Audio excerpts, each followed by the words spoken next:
स्वरूप जो आत्मा जो है वो आनंदमय है। और सब आत्माओं की आत्मा भगवान श्री कृष्ण है, भगवान श्री हरि है, भगवान श्री राम है। जब हम आत्मसमर्पण कर देते हैं, दो भाव होते हैं, या तो ज्ञान हो जाए और या आत्मसमर्पण हो जाए, आश्रय, भगवद आश्रय। तो हमें पता है कि हमारे भगवान सर्वज्ञ हैं, तो हमें उनको जनाने की कोई जरूरत नहीं है। और सर्वशक्तिमान है, वो जो चाहे सो कर सकते हैं। तो जो हमारे पास व्यवस्था दी वो हमारे योग्य है, क्योंकि वो सर्वज्ञ है, सर्वशक्तिमान है और सर्वत्र है और हमें बहुत प्यार करते हैं। फिर मांगना बनता ही नहीं। पर अगर मांगे, पहले तो बात मांगना बनता नहीं, क्योंकि वो सर्वज्ञ है, उनसे क्या मांगे, वो तो जान रहे और हम उनके आश्रित है, जैसा चाहे वैसी व्यवस्था करे। शुद्ध भक्ति का स्वरूप है, जोई जोई प्यारो करे सोई मोहि भावे। मुझे कुछ नहीं चाहिए, आप जैसी व्यवस्था करो। जैसे एक छोटा बच्चा माँ के अधीन होता है तो बाल भोग कब कराना है, राजभोग कब कराना है, माँ को पता होता है ना।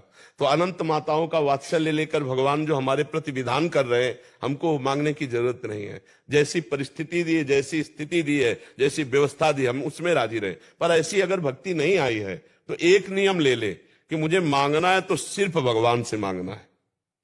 उसको भी भगवान ने भक्त कहा है। आर्त, अर्थार्थी, जिज्ञासु, ज्ञानी, चारों को भगवान ने एक पंक्ति में रख करके कहा है। पर ज्ञानी को कहा है अपनी आत्मा। अगर हम भगवान को जानना चाहते हैं तो सिर्फ भगवान से प्रार्थना करें, वही सदगुरु रूप में मिलेंगे। और सोई जाने जे देव जनाई, जानत तुम्हें तुम्हें हो जाए। अगर हम अपना संकट निवारण करना चाहते हैं तो सर्वशक्तिशाली भगवान से, जो करतुम अकर्तुम अन्यथा करतुम सर्व समर्थ है, वही हमारी संकट निवृत्ति के लिए। अगर हमें अर्थ चाहिए तो हम सिर्फ भगवान से मांगे, सिर्फ भगवान से, तो हमारी बात बन जाए। भगवान से जब कुछ मांगा जाता है तो भगवान वो वस्तु अगर उचित होगी तो देंगे, और जब वो देंगे तो उसमें साथ में उनकी कृपा भी आती है। जैसे वस्तु व्यक्ति स्थान में ममता और राग करके हमारी दुर्गति हो जाती है, तो भगवान के द्वारा प्राप्त वस्तु व्यक्ति स्थान हमारी दुर्गति नहीं सदगति का कारण होगा। जैसे श्री भगवान से करदम जी ने 10,000 वर्ष तक तपस्या करके प्रसन्न जब भगवान हुए, प्रकट हुए, तो उन्होंने पत्नी मांगा, तो महाराज मनु जी की पुत्री देहूति जी दी। इसके आगे नहीं मांगा कुछ, पर भगवान अपनी तरफ से बोले कि मैं तुम्हारा पुत्र बन के आऊंगा और तुम्हारा कल्याण करूंगा। भगवान से अगर हम संसार भी मांगे तो उस संसार में भगवान बीच में स्वयं आएंगे और हमारा कल्याण करेंगे। तो अगर यद्यपि तो मांगना नहीं चाहिए, पर यदि मांगना है तो सिर्फ प्रभु के अनन्य होकर प्रभु से मांगो। एक भरोसो एक बल एक आस विश्वास, आशा तो सिर्फ प्रभु से अपने, तो बढ़िया बात। निष्काम भक्ति का तात्पर्य होता है कुछ भी भगवान से न मांगना, अपना सब कुछ भगवान को समर्पित करके निरंतर भगवान की प्रसन्नता हेतु कर्म करना, भगवद स्मरण करना। उसकी कामना है ही नहीं, क्योंकि उसने अपना कुछ अब रखा ही नहीं। तनुवांग मनोभिरमले सुहम तवी वास्तिता, शरीर अर्पित कर दिया, मन अर्पित कर दिया, प्राण अर्पित कर दिए, स्वयं अर्पित हो गया। अब हमें क्या मांगना, अब हमारा कुछ अस्तित्व ही नहीं। ऐसा निष्काम, लेकिन ऐसा भक्त होना बहुत कठिन है, क्योंकि हम देह भाव में हैं। तो हम ये नियम ले ले कि हमें जो मांगना हो भगवान से, भगवान पूरा करे तो सही, और ना पूरा करे तो बहुत सही। हमें भजन नहीं छोड़ना, अश्रद्धा नहीं करनी, क्योंकि भगवान सर्वज्ञ, हमें वही देंगे जिससे हमारा हित होगा। जैसे नारद जी ने भगवान से पूछा, जब भगवान सिया जी के वियोग में हे खग हे मृग हे मधुकर सेनी ऐसे विलाप करते, तो पंपा सरोवर के पास भगवान विराजमान थे। तो नारद जी गए और प्रणाम करके पूछा, क्योंकि नारद जी ने ही तो शाप दिया था कि जैसे मैं अपनी वियोग दशा में हूं, हमारी भावना थी कि ब्याह हो जाले तो तुमने छीन लिया, ऐसे तुम स्त्री वियोग में तड़पोगे। तो इसीलिए नारद जी ने कहा कि प्रभु मेरा ब्याह क्यों नहीं हो जाने दिया। तो प्रभु ने कहा कि मैं अपने भक्तों को बहुत प्यार करता हूं, मैं अपने भक्तों को कभी माया स्वेच्छा से नहीं देता हूं। अगर आप हमसे ये न कहते जे विधि होए नाथ हित मोरा, तो कुछ सोच भी लेते। लेकिन आपने जब कहा जे विधि होए नाथ हित मोरा, तो फिर हमने कहा जे विधि होई है परम हित, हित है नहीं परम हित, इसीलिए हमने ब्याह नहीं होने दिया। भगवान से हम मांगे, अगर हमारा उसमें हित नहीं है तो हमारे भगवान नहीं देंगे। फिर श्रद्धा मत तोड़ना कि भगवान से मांगा और भगवान ने दिया नहीं। हम खूब नाम जप करें, भगवान की लीला कथा सुने, और जैसी परिस्थिति में भगवान रखे उसमें राजी रहे। यदि ऐसी स्थिति नहीं है तो हम जो मांगे वो भगवान से मांगे, पर इतनी छूट दे दे कि वो पूरा करे तो जय जय, और पूरा ना करे तो भी जय जय। कोई मंगल विधान होगा इसीलिए पूरा नहीं किया, ऐसा सोचना चाहिए। मधुसूदन जी। श्री हरिवंश प्रभु। राधा वल्लभ श्री हरिवंश महाराज जी, आपके चरणों में कोटि कोटि प्रणाम। महाराज जी, भगवान श्री कृष्ण 18वें अध्याय में एक श्लोक में कहते हैं कि जो तू अहंकार का आश्रय लेकर ये मान रहा है कि मैं युद्ध नहीं करूंगा, तो तेरे ये निश्चय मिथ्या है, क्योंकि तेरा स्वभाव तुझे जबरदस्ती युद्ध में लगा देगा। और अगले ही श्लोक में कह रहे हैं कि हे कुंती पुत्र, जिस कर्म को तू मोह के कारण करना नहीं चाहता, उसको भी अपने पूर्वकृत स्वाभाविक कर्म से बंधा हुआ परवश होकर करेगा। महाराज जी, मेरा प्रश्न है कि क्या हमारे पूर्वकृत कर्म का प्रभाव हमारे नवीन कर्म पर पड़ता है? जरूर पड़ता है, उसका पड़ता। जो दैव है, प्रारब्ध है, वो बड़ा बलवान होता है। हमने जो पूर्व कर्म किए, जिस जैसे बहुत अच्छा साधन चल रहा है, लेकिन अंदर से उसके अंदर क्रूरता, व्यभिचार प्रवृत्ति बार बार प्रेरित कर रहे हैं, बार बार उसको विक्षेप पहुंचा रही। वर्तमान में वो बिल्कुल अशुद्ध नहीं है, लेकिन सारे विचार अशुद्ध है। पूर्व का प्रारब्ध उसे प्रबल वेग से फंसाने की चेष्टा करेगा। पर अगर सत्संग जोर का है और भजन जोर का है तो विवेक प्रबल हो जाएगा। प्रारब्ध भोग आएगा पर उसे भोगेगा नहीं, बच जाएगा। प्रारब्ध भोग बहुत प्रबल होता है, पर इतना प्रबल नहीं होता, नहीं तो किसी की भगवत प्राप्ति नहीं होती। इतना प्रबल नहीं होता कि वो भगवान के भजन को काट सके, भगवान के चिंतन को काट सके। अब जैसे अर्जुन का छात्र स्वभाव है, तो भगवान उनसे बार बार कह रहे हैं कि तुम यदि अज्ञान के कारण हमारी आज्ञा को उल्लंघन करोगे और ये जब तुम्हारी निंदा करेंगे ना, तो छात्र स्वभाव तुम्हारा जागृत होगा, बरबस तुम्हें युद्ध में लगा देगा। अभी हमारी आज्ञा मान करके शुरू कर दो, नहीं बरबस तुम्हें युद्ध करना पड़े, क्योंकि तुम्हारा स्वभाव छात्र है। और जहां ये निंदा किए अपने लोग, फिर आपको बरबस युद्ध करना पड़ेगा। तो स्वभाव जो बना हुआ है वो 3 गुणों से बना हुआ है। लेकिन भजन त्रिगुणातीत है, भगवान त्रिगुणातीत है। अगर हम त्रिगुणातीत भगवान का भजन करने लगे तो हमारा स्वभाव भी बदल जाएगा, हमारा भाव भी बदल जाएगा, देहाभिमान ना, और हमारा प्रारब्ध कुछ नहीं बिगाड़ पाएगा। चाहे वो शरीर में आवे, चाहे वो बुद्धि में आवे, चाहे जैसा प्रभाव दिखावे, कुछ नहीं बिगाड़ पाएगा यदि भजन है तो। प्रारब्ध कोई बहुत बड़ा देवता नहीं, हमारा किया हुआ कर्म है, जो पूर्व का किया हुआ कर्म। और वो भी 2 ही प्रकार के होते हैं, सत और असत। और इस समय हम भजन कर रहे हैं तो हम शुभ अशुभ दोनों का विनाश करके भगवत प्राप्ति करने की सामर्थ्य रखते हैं। भजन में जो सामर्थ्य है वो प्रारब्ध में थोड़ी सामर्थ्य है। तो वहां चूंकि छात्र धर्म के अनुसार युद्ध रूपी कर्तव्य आया है, इसलिए भगवान बार बार अर्जुन को प्रेरित कर रहे हैं छात्र धर्म के अनुसार। वहां निवृत्ति परक बात भगवान उपदेश अर्जुन को लक्ष्य करके सबको दे रहे, लेकिन अगर निवृत्ति परक लगाना होता तो अर्जुन पहले ही कह रहे थे कि मैं संन्यास लूंगा, मैं युद्ध नहीं करूंगा, मैं भिक्षा का अन्न पालूंगा, लेकिन अपने जनों को नहीं मारूंगा। भगवान इसी बात को काटने के लिए 18 अध्याय सुनाए हैं कि तेरी बात समझ में आ जाए।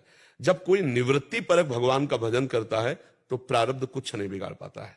ऐसे ही हर प्रारब्ध आता है, पर वो निवृत्ति परक जो भजन होता है उसको नहीं नष्ट कर सकता, प्रवृत्ति परक को तो फिर गिरा देगा, प्रवृत्ति परक में गिरा देगा। निवृत्ति परक, यहां अर्जुन को छात्र धर्म का उपदेश जब करते हैं भगवान, तब फिर ये कहते हैं कि तुझे विवश होकर युद्ध करना पड़ेगा, तुझे विवश होकर, क्योंकि तू इस समय भले मोहवश ना कह दे, पर जब सामने वाले तेरी निंदा करेंगे तो तुझे अपने आप गांडी उठाना पड़ेगा और इनको मारना पड़ेगा। इसलिए मेरी आज्ञा मान ले। तो अभी अहंकार कर कि मैं नहीं करूंगा, तो नहीं, तेरी प्रवृत्ति करा देगी, तेरी प्रवृत्ति करा देगी। तो भगवत प्राप्ति में अगर यह सिद्धांत लागू हो कि तेरी प्रवृत्ति ही करा देगी, तो कभी भगवत प्राप्ति नहीं होगी, क्योंकि दुर्वासना मम सदा परिकर्षयन्ति, दुर्वासना हर समय खींचती रहती है। तो उस प्रवृत्ति को हम भजन बल से काटते हैं, तब जाकर हम निवृत्ति परक पर ब्रह्म परमात्म तत्व का आत्मबोध या भगवत प्रेम प्राप्त कर पाते हैं। आप समझ रहे हैं ना? हाँ, लौकिक कर्मों में तेरा बल काम क्या करेगा? जो तेरा प्रारब्ध वही आएगा, लेकिन भगवत प्राप्ति के लिए प्रारब्ध कुछ नहीं, प्रारब्ध से भगवत प्राप्ति नहीं होती, और प्रारब्ध कुछ नहीं बिगाड़ सकता भगवत प्राप्ति के लिए। अगर ऐसा होता तो फिर मनुष्य जीवन भगवत प्राप्ति के लिए घोषित ही नहीं किया जाता। ये पूरा प्रारब्ध हिसाब पशुओं में चलता है, मनुष्यों में भगवत प्राप्ति के लिए नहीं। कर्म फल और कर्म प्रेरणा ये प्रारब्ध करता है। उसके 2 ही होते हैं, सुख या दुख, पुण्य या पाप। इसी से प्रेरित होता बनता है प्रारब्ध। ये जो शरीर बना दोनों से मिश्रित बना है, पाप और पुण्य से। तो प्रारब्ध क्या प्रेरित करेगा? पाप और पुण्य का ही प्रेरणा करेगा। वो ऐसे कर्म कराएगा या उसका फल जो सुख दुख है वही देगा। लेकिन परमात्मा प्राप्ति करने के लिए यदि आपने ठान लिया तो प्रारब्ध की धज्जियां उड़ा सकते हो। धज्जियां, माया, प्रारब्ध, काल, कर्म, स्वभाव, गुण, इन्हीं के घेरे से तो निकलना जीवन मुक्तता है। तो भजन का बल कालातीत कर देता है, गुणातीत कर देता है, मायातीत कर देता है। तो हम भजन के बल से प्रारब्ध को ठोकर मारें और भगवत प्राप्ति के मार्ग में आगे चले। अगर हम ये सिद्धांत मानेंगे कि प्रवृत्ति ही सब कुछ करा लेगी, तो भगवत प्राप्ति शब्द ना आता। आप समझ रहे ना? वहां छात्र धर्म के लिए बात कही गई है। जो युद्ध क्रीड़ा है वो छात्र धर्म से युक्त है, लेकिन हम भजन करके प्रारब्ध को मोड़ देते हैं, नए प्रारब्ध की रचना करते हैं, हमें मोक्ष प्राप्त होता है, भगवत प्राप्ति। ये प्रारब्ध में नहीं लिखा, ये हमारा मनुष्य जीवन का नया कर्म। प्रारब्ध आके बाधा पहुंचाएगा जिसे हम भगवत प्राप्ति के मार्ग में चले। अब काम प्रसंग आ जाए, लोभ प्रसंग आ जाए, तो विवेक के द्वारा बचो। जो तुमने भजन किया, जो तुम्हें ज्ञान प्राप्त हुआ, उसके द्वारा उससे बचो। और अगर उसमें गिर जाते हो तो प्रारब्ध जोर हो गया, भजन आपका छीन हो गया। और अगर भजन जोर है तो प्रारब्ध को रौंदते हुए वो भगवत प्राप्ति करता है। समझ पा रहे आप? ऋषु गुप्ता जी, राधे राधे। जय श्री राधे। महाराज जी दंडवत प्रणाम। महाराज जी कृपा हमारा मार्गदर्शन करें कि हमारे को गुरु भगवान कैसे मिलेंगे, यदि अपने आप मिलेंगे तो हम उन्हें पहचानेंगे कैसे? भगवान श्री हरि से प्रार्थना करो, क्योंकि गुरु भगवान है।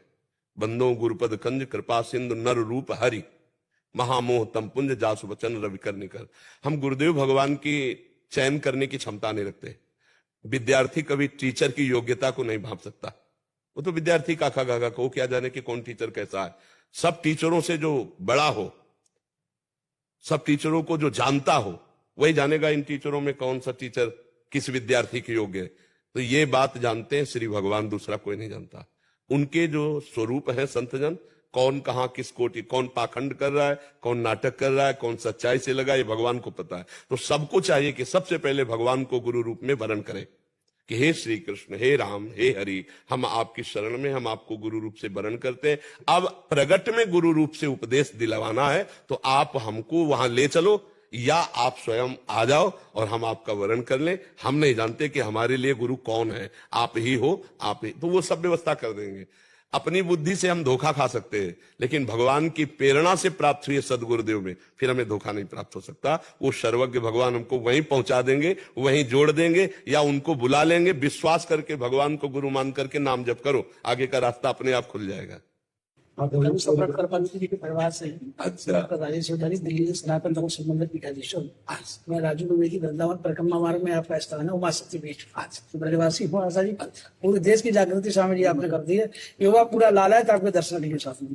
आप निमित्त मात्र भगवान बनाते, करते सब वही है। स्वामी जी आपके ब्रज में बहुत समय से जो इतनी जनजाति पैदा की है आपने, पूरा देश स्वामी जी आपको दर्शन के लाला है। बस वो राधा वल्लभ लाल का खेल है, प्रभु का खेल। कौन आया राधा श्री पूज्य महाराज श्री के दर्शन करना, हमने आप आ जाइए। ये तो दर्शन देने आए हैं। बहुत अच्छा लगा। आप सब ब्रजवासियों की चरण धूलि। वचन आपका ही सनातन धर्म संस्कृति के पुरोधा है, और आपके ही बताए हुए मार्ग पर समस्त युग चल रहा है। ये हमारे लोगों के लिए गौरव की बात है, हमारे लोगों के लिए बड़ी सहज सनातन धर्म को महाराज जी पुनः जागृत कर दिया आपने स्वामी जी। वो शब्द नहीं स्वामी जी। हाँ, बस हम इतना ही कहते कि प्रभु निमित्त बनाते हैं, और वही कई रूपों से धर्म की स्थापना, अधर्म का नाश तो कई रूपों से करते हैं। कभी कभी विद्वज्जनों की वाणी में बैठ करके धर्म की स्थापना करते हैं, अधर्म प्रवृत्तियों का नाश करते हैं, कभी किसी संत के रूप में और कभी भगवंत के रूप में। ये उन्हीं का खेल चलता है। वही वाणी में बैठे हुए वही सब करवा रहे। नहीं, जो हम बोल रहे हैं सब बोल रहे हैं, वही तो बोल रहे हैं। परम पिता परमात्मा आपके अंदर स्वयं समाहित होकर के इस संपूर्ण राष्ट्र और संपूर्ण धर्म को। मालविंदर सिंह जी लुधियाना से। राधा वल्लभ श्री हरिवंश महाराज जी, आपके चरणों में दंडवत प्रणाम। महाराज जी, निरंतर नाम जप व हर श्वास में नाम जप का प्रयास एवं अभ्यास करते हुए जब भी हम गुरुवाणी जी का पाठ, कीर्तन या कथा श्रवण करते हैं, उस समय नाम जप कैसे करना चाहिए? वही भजन का एक अंग नाम जप है। तो लीला कथा का जब हम गायन कर रहे हैं वो भी भजन है, जो गुरुवाणी का गायन कर रहे हैं वो भी भजन है, एकाग्रता पूर्वक सुन रहे हैं वो भी भजन है। जब हम अपने गुरु सेवा में है या इष्ट सेवा में है, गुरुद्वारे में सेवा भी तो है ना, तो उस समय हमें शरीर से सेवा करनी है, पर मन को नाम में जरूर लगाना है। लेकिन जब लीला कथा सुन रहे हैं तो उसमें शर्त नहीं कि नाम चलना चाहिए। फिर तो लीला कथा में ऐसे डूब जाओ कि जो गायन किया जा रहा है, जो श्रवण किया जा रहा है, उसमें हमारी तन्मयता हो जाए, तभी लीला कथा श्रवण का विशेष लाभ माना जाता है। जैसे श्रीमद् भागवत का जब गायन किया श्री गोकर्ण जी ने, तो धुंधकारी 7 दिन में भगवत प्राप्त हो गया और वो दिव्य भगवत पार्षद देह धारण करके भगवान का एक विमान आया पार्षदों के से और उसमें विराज। तो गोकर्ण जी ने प्रश्न किया कि इतने लोगों को भागवत सुनाई गई, सबके लिए विमान लाना चाहिए, तो ये भेद कैसा?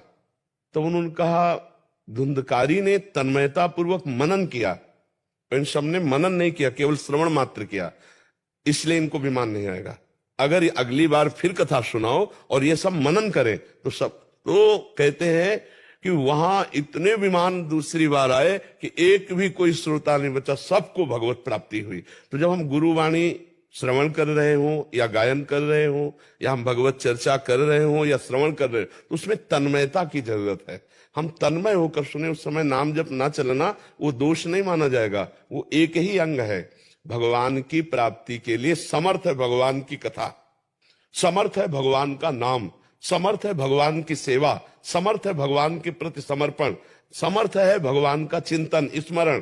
तो किसी भी अंग में हम हैं तो भगवान से ही जुड़े हुए हैं, प्रभु से ही जुड़े हुए हैं। तो हमको ये नहीं, अब जैसे हम भगवत चिंतन में डूबे, ऐसे हम भगवत लीला गायन में, ऐसे भगवत लीला श्रवण में, ऐसे ही भगवत सेवा में, तो ये सब भगवत प्राप्ति का योग्य, ये सब भजन माना जाता है। भजन का एक अंग जप है, तो भजन का एक अंग कथा श्रवण है, तो भजन का एक अंग है भगवत लीला गायन, तो भगवान सेवा एक, ये सब संपूर्ण मिलकर तब भजन बनता है जाकर के। क्योंकि 8 पहर हम निरंतर चिंतन में केवल बैठे रहे ऐसा असंभव है, क्योंकि क्रियाशील